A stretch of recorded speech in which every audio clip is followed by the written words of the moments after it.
back in 2021, I had a dream about the rapture that put the fear of God into me. At the time I had this dream, I was not religious. I had never read the Bible, didn't know what the book of Revelation was, and I kind of knew what the rapture was, but I didn't know all it entailed.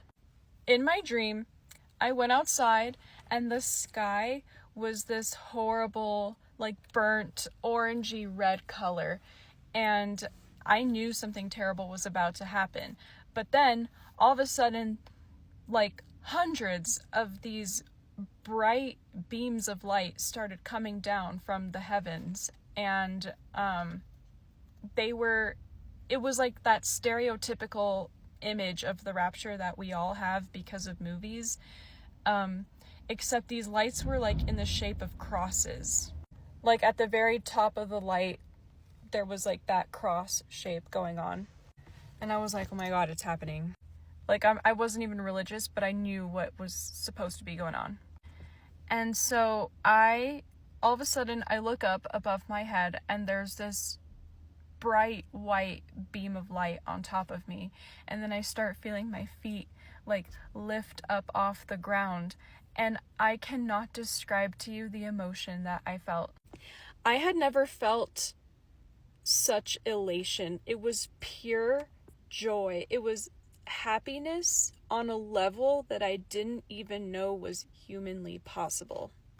I never felt so happy in my life, and I'm a relatively happy person. I've had a relatively good life, but I didn't know that happiness could be magnified, could be intensified even more. That's what I felt like, and it was like God's love was pouring into me.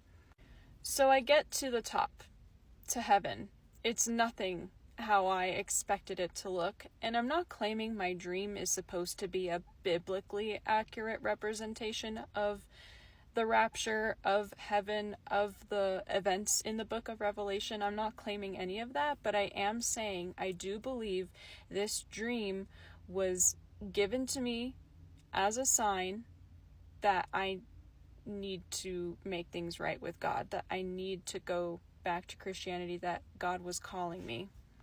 The dream was used as a tool to bring me back, and nothing more.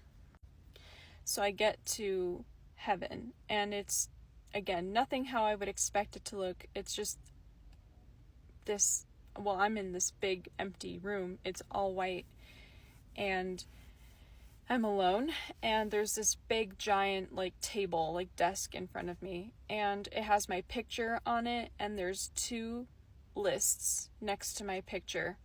There's a list of everything good that I had ever done in life, and then there's a list of everything bad, all my sins. Mind you, I never read the Bible before this. So basically, I had this entire record of, my good deeds and my sins, and after that, after I was done looking at that, the desk, everything, vanished, and then all of a sudden it was, replaced with a bunch of names. Hundreds, millions of names were on this desk, and I realized I was looking at the names of everyone on earth.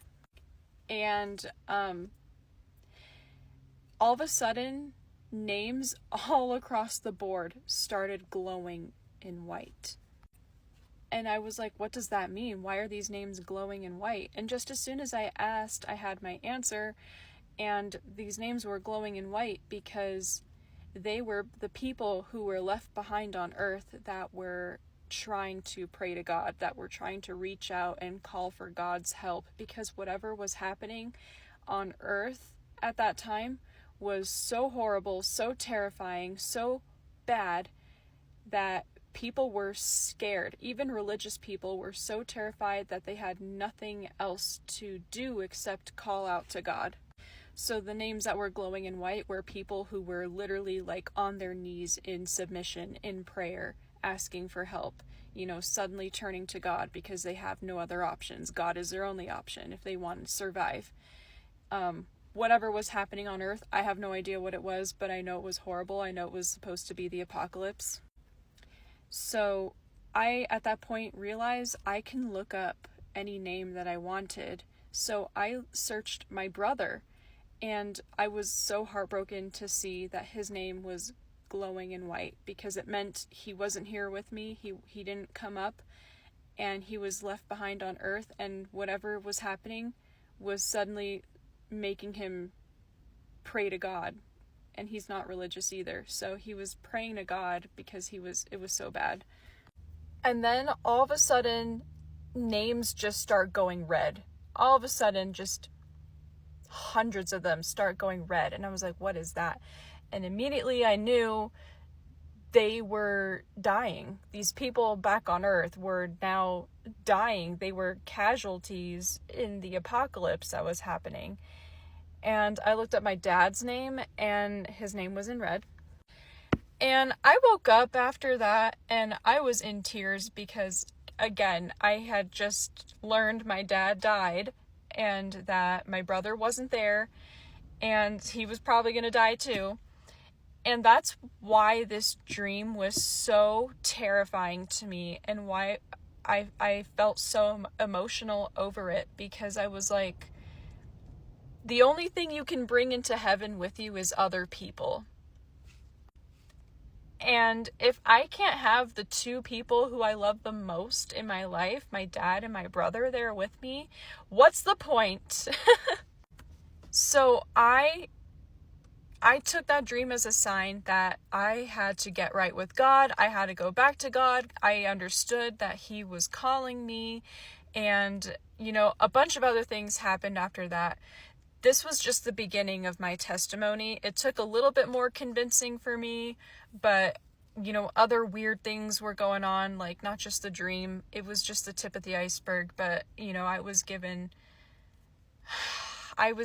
a Bible by a stranger who was literally only in my life just to give me this Bible.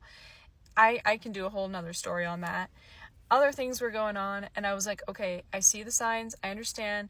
Like, I need to talk to God again, because it had been like 9 years since I last prayed to God. Beforehand, I was pagan. And before I was pagan, at one point, I was atheist. I was agnostic. I have basically dabbled in all kinds of religion, have studied all kinds of different things, and I keep coming back to God. I was very spiritual before this, but not religious, believed in like the laws of the universe and, the law of, manifestation and, stuff like that. But everything just keeps bringing me back to God. Anyways, that was just the start of my testimony. The dream it served its purpose. It was there to just shake me awake, metaphorically and literally.